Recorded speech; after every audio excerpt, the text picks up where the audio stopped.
The Nightingale. In a distant land, there stood an emperor's palace, built of fine stone and surrounded by gardens. The gardens were carefully kept, with paths laid out in neat lines and flowers chosen for their beauty.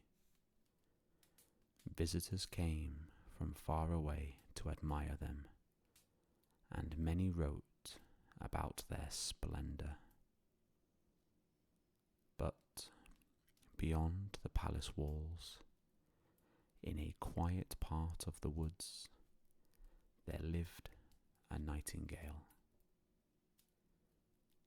Each evening, as the light softened and the air cooled, the nightingale sang. Its song was not loud. It did not demand attention, but those who heard it felt something settle inside them, as though a thought they had been carrying all day could finally rest. Travellers paused to listen. Fishermen stopped their work. Even those who did not understand why felt calmer for having heard it. One day, the emperor was reading a book that described his kingdom. The book spoke at length about the palace, the gardens, and the treasures within them. But one passage caught his attention. It said the most remarkable thing in the land was the song of the nightingale. The emperor was surprised.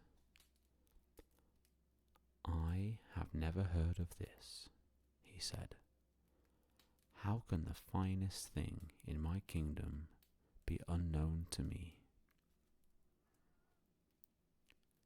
He ordered that the nightingale be found and brought to the palace at once. Servants searched through halls and corridors, asking one another where the nightingale might be kept. Some thought it must live in a cage. Others assumed it belonged to the court musicians.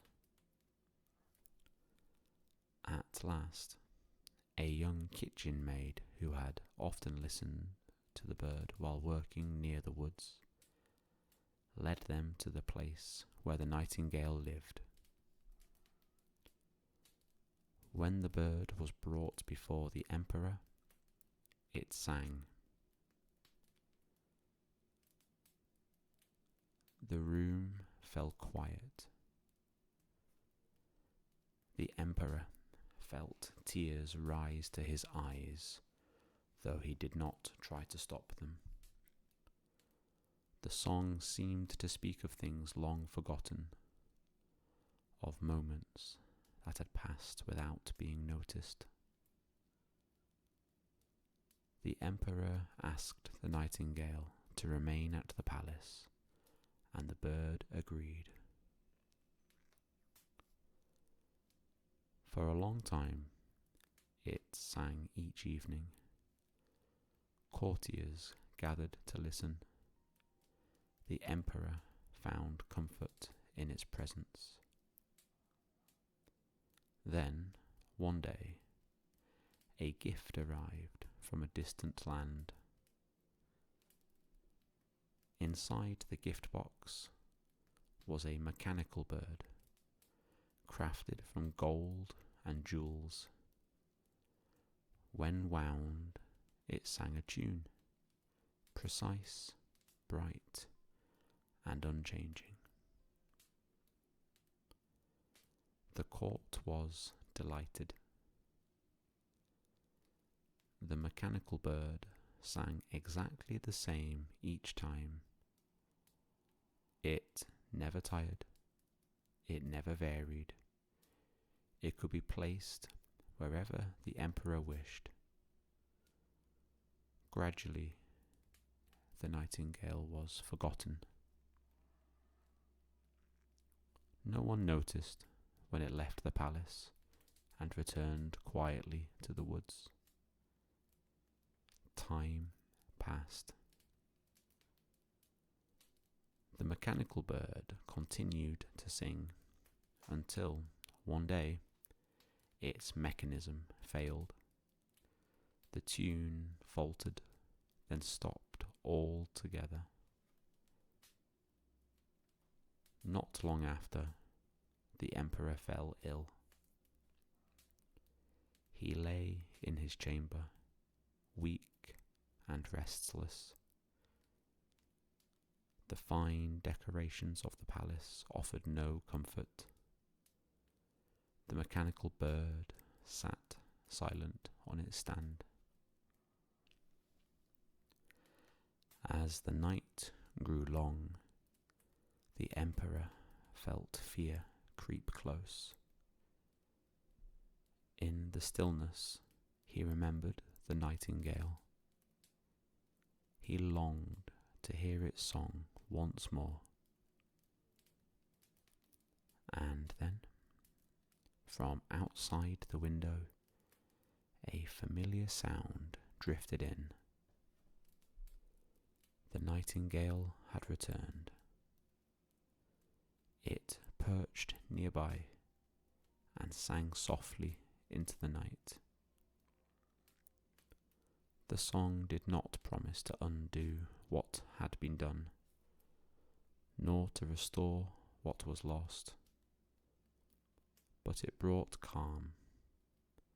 It brought acceptance. It reminded the emperor of life beyond walls and mechanisms. When morning came, the emperor felt stronger.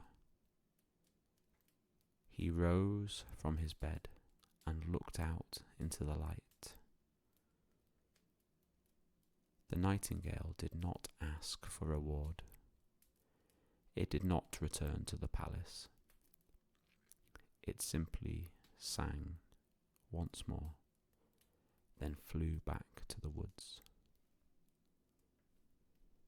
The emperor ordered that the mechanical bird be kept, but never again treated as something greater than it was.